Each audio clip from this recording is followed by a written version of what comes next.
各位朋友，大家好！萬聖節就嚟到啦，萬聖節點能夠少得呢一個南瓜芝士蛋糕呢？為咗營造呢一個萬聖節嘅氣氛，除咗個南瓜蛋糕好靚嘅橙色之外呢，個餅底我亦都特登用咗呢一個 Oreo 嘅餅乾嘅餅底，所以黑色加橙色增加呢一個萬聖節嘅氣氛。咁喺度先呼籲大家，如果你喜歡我個頻道嘅，請你 Like、Subscribe 同埋 Share。記得撳埋隔離個鐘仔，咁你就唔會錯過我最新影片㗎啦。主要材料就係南瓜、忌廉芝士、乳酪同埋 Oreo 餅乾。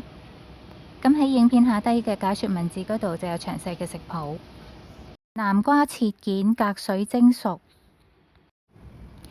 咁而家嚟做個餅底先，首先就將牛油溶液加落嗰啲整碎咗嘅 Oreo 餅乾嗰度啦，然之後撈勻佢，然之後鋪落個蛋糕模嘅底部，將佢壓平。個南瓜蒸熟之後，就將佢放落個攪拌機嗰度，然之後加埋啲忌廉芝士，一齊將佢攪拌均勻。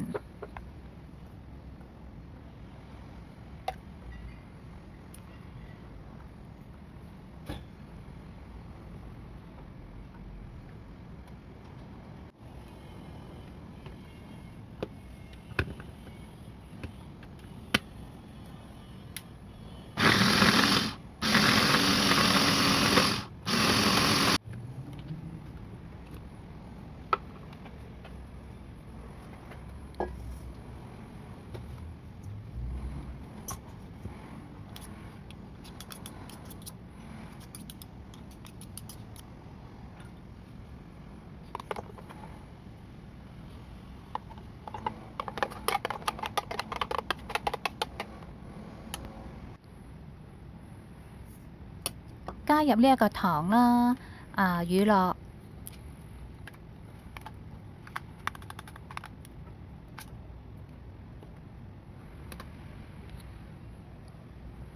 同埋忌廉，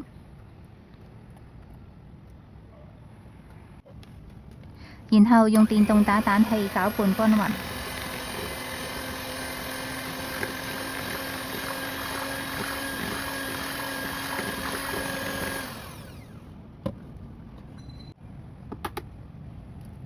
跟住加入2隻雞蛋，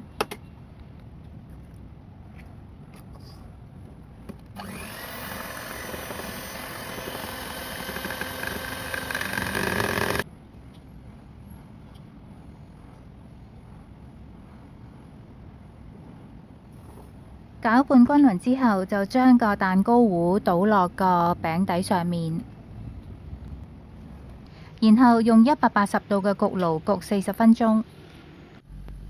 個蛋糕焗好之後，攤凍咗，要擺入雪櫃入邊雪1晚先至係最好食嘅。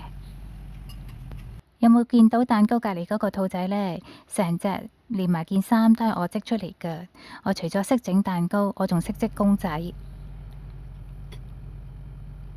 哇！呢個蛋糕真係好好食啊！